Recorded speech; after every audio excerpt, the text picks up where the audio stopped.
is Janine Lutz. Janine Lutz created the Lance Corporal Janos V Lutz Live to Tell Foundation. She is a wonderful woman. She is an in-your-face. She's going to tell you what's up, whether you want to hear it or not. I didn't know what MoAB meant, and she just schooled me up right quick. It was beautiful. You know, she says, hey, this is what it is. It's the mother of America's battalion. So real quickly, before I hand her the mic when she gets here, her son, Lance Corporal Janos V Lutz, served with Echo Company 2nd Battalion 8th Marines. Hoorah! He served in Iraq as well as Afghanistan. When he came back, he had some things going on, and he unfortunately took his own life. Mrs. Lutz has dedicated her life to fighting this awful, awful epidemic. So without further ado, if we can get her up here, I give you the mother of America's battalion, Janine Lutz. Yeah, Mama Janine.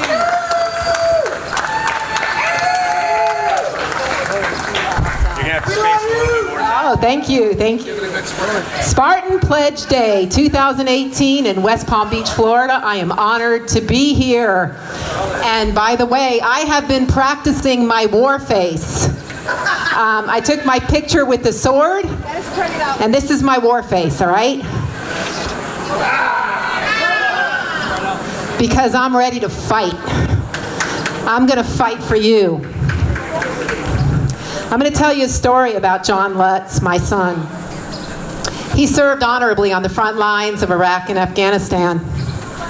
He came home from Afghanistan, was at Camp Lejeune, and he was having trouble sleeping, nightmares, basic normal reactions to the trauma that he just experienced on the front lines. And as many veterans here know, he was given the combat cocktail. In June of 2010, when he was at Camp Lejeune, they said, we're going to give John Lutz Klonopin. And in 1 week, my son attempted suicide. They found him just as he stopped breathing and saved his life. The VA doctor wrote in Johnny's chart, do not give Mr. Lutz Klonopin. But they never told my son, they never told the family, leaving my son to believe that he wanted to take his life by his own free will, not knowing that it was the psychotropic drugs that were messing with his mind, causing him to do that. 3 months later, he went into Poplar Springs, Virginia for inpatient care. That doctor didn't read Johnny's charts, put him on Klonopin, and in 3 days stopped administering it because Johnny was having suicidal ideations again.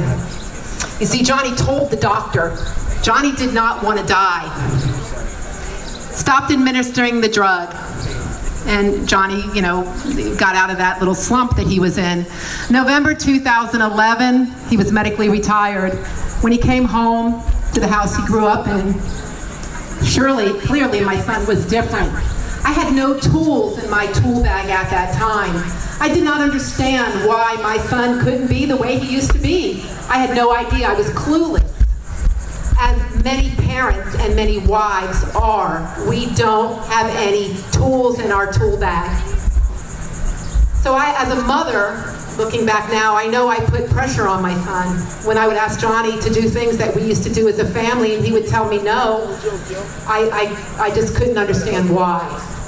You know, I understand now. So when Johnny came home, he was on about 18 different medications. He was basically a zombie. Didn't leave the house much. He didn't have any joy in his life. And something inside him birthed, and he said to me, Mom, I want to get off these drugs. And I said, good, honey. And again, at that time, I didn't know that there were alternatives. You know, I was a new mom, right, with my warfighter son that came home. He got off all his drugs, and that summer, Johnny blossomed. We traveled to Colorado, went whitewater rafting. We traveled to Tennessee, we visited family. There was joy in the Lutz house again. And it was a wonderful summer. At the end of the summer, though, something triggered his PTSD, and he started to become depressed. And on January 1st, 2013, Johnny called me from his bedroom. It was 10:30 at night, New Year's Day. He said, "Mom, I need you to lock up all the guns in the house, and I need you to take my pain meds." And he said, "When I need them, I'll ask you for them. Just give me what I need at that moment." I said, "Okay, honey." He said, "Mom, I'm scared." You see, my son was scared that he was going to want to suicide again, because that's what happened previously when he was on the benzo. January 4th, just 3 days later, Johnny went to the VA on Commercial Boulevard in Sunrise. And his medical records read, Mr. Lutz presents well-groomed and teary-eyed. Teary-eyed is a red flag because John was never teary-eyed before. He stated that he had his mom lock up his drugs, she's controlling them, and lock up the guns. Never would a Marine tell the VA that they were having suicidal ideations because they don't want to lose their guns. So he was crying out for help. The doctor says, "Well, Mr. Lutz, how are you feeling now?" "I'm okay." No, he's not. He wasn't. So her response was, "I'm going to, let's put you on Klonopin. Here's 14 Klonopin. It was a 7-day supply." Then he walks next door to the back doctor, the pain management doctor, and that doctor puts 90 tablets of morphine in his hand, and it was a 65% increased dosage. They never checked my son's blood, they never did any exam, they just gave him the means to take his own life. 8 days later, my son was dead. The Monday following, the VA called Johnny's phone. And I said, I answered, and she said, "I'm calling for Mr. Lutz. He had an appointment today, he didn't show up." And I said, "Well, Johnny's dead." And her response was, "He was doing so good. We knew that you were doling out his medicine, that you were kind of like his caretaker." And I said, "You knew that? And you put 90 morphine in his hand?" "Oh, I didn't do that. The other doctor did. But your facility prescribed 2 drugs that are contraindicated. You don't prescribe those 2 medicines together." I decided to hire an attorney because I wanted my son's medical records. And the first thing I did when I got those records is I looked at January 2013. I saw that he was prescribed Klonopin. And then I went back to the June of 2010. I saw that there was Klonopin. And I saw the doctor's notes that stated, "Do not give Mr. Lutz Klonopin." And I was mad.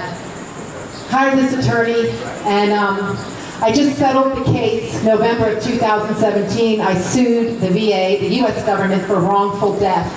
And I'm here to tell you today, this wall before you, this is the Lutz Post-Traumatic Stress Memorial Wall. These are all suicides. Military, law enforcement, fire. Fire has the red frame, red and thin line. Leos have the blue line, and the military either have, I think it's a gold line around it.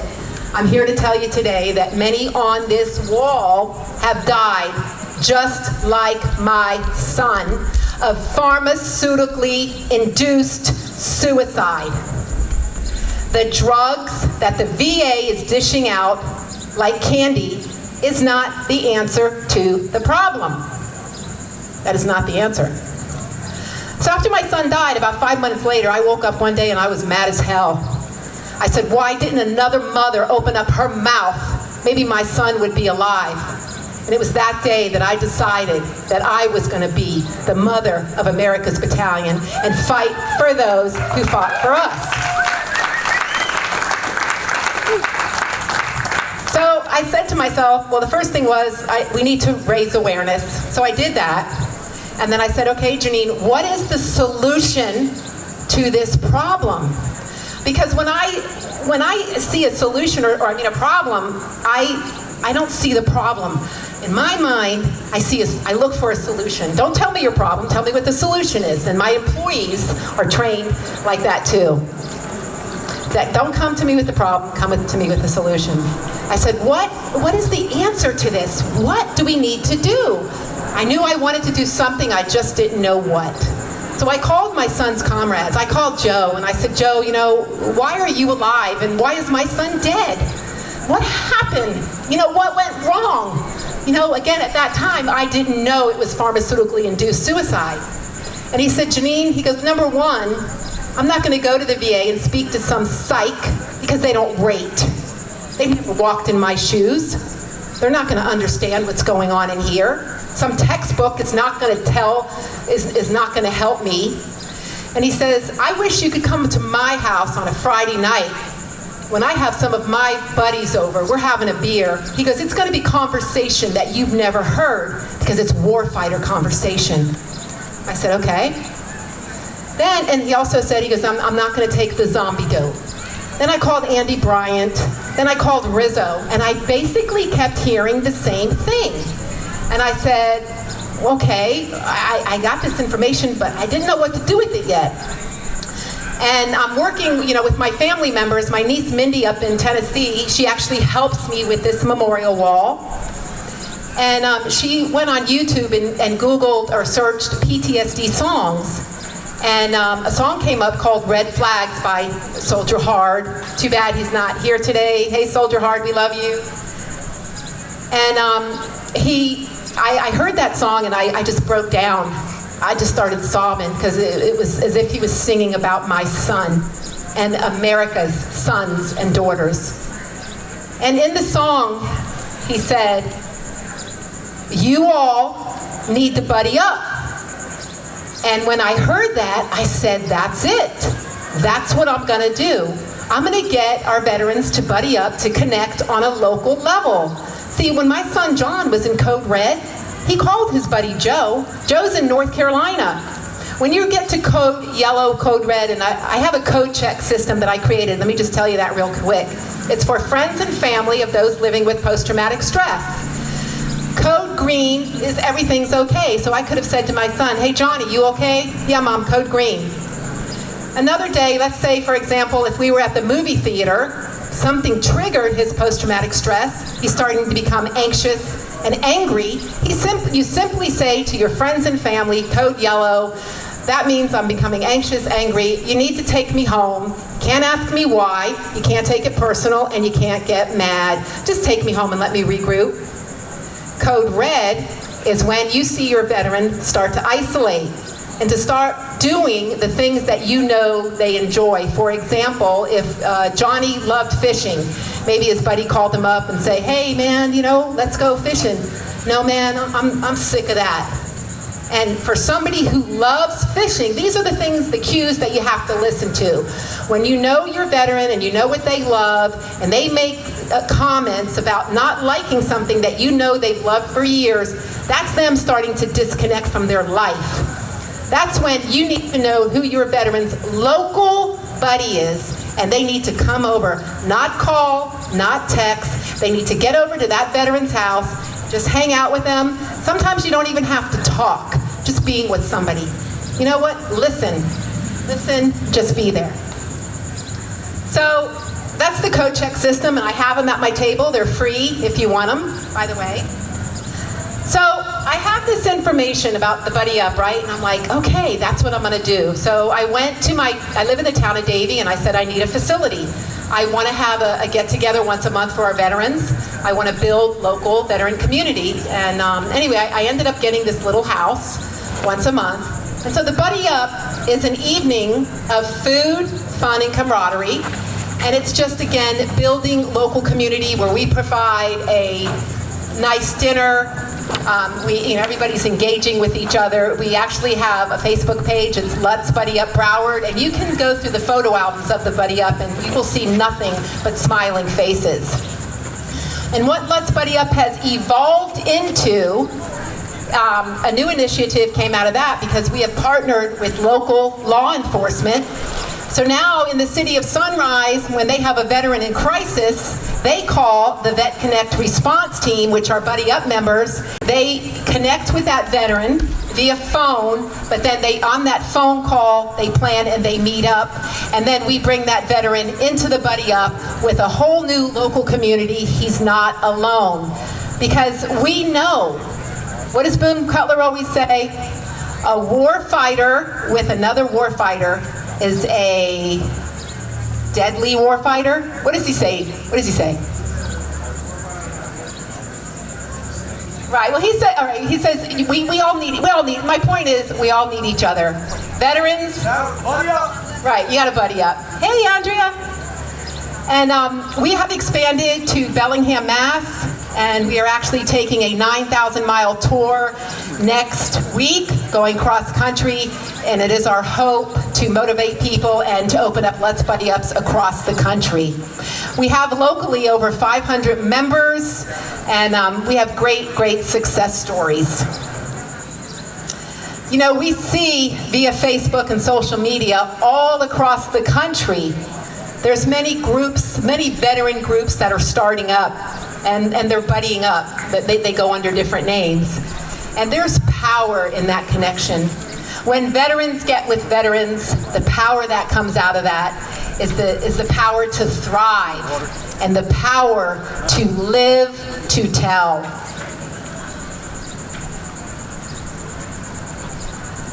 I want to tell my warfighter family out there, all my veterans, wives, mothers, which I wish I knew back then, that war changes people.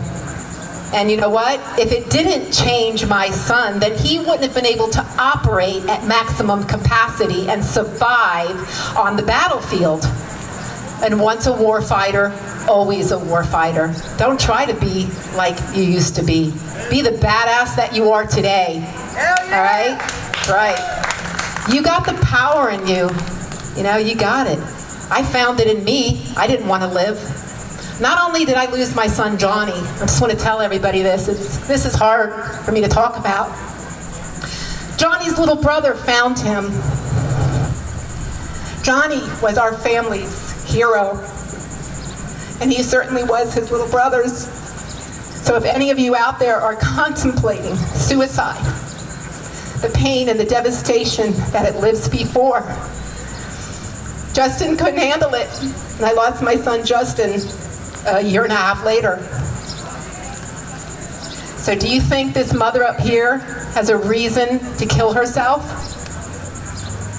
I mean, people say to me, I don't know how you do it. Shit, I'd be dead by now. But I'm just telling you because you find a mission to help your warfighter family. You get that power, you get that fight. You already have it in you because you were a warfighter. And I'm gonna claim this. My son got his warfighter spirit from me. That's right, I'm a Marine mom, and I'm a fighter. And I'm gonna fight for every one of you out there.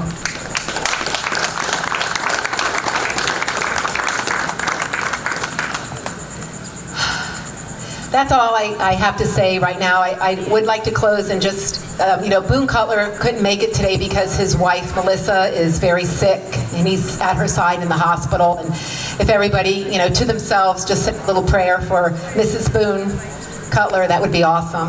And Sabo, this is awesome, and thank you.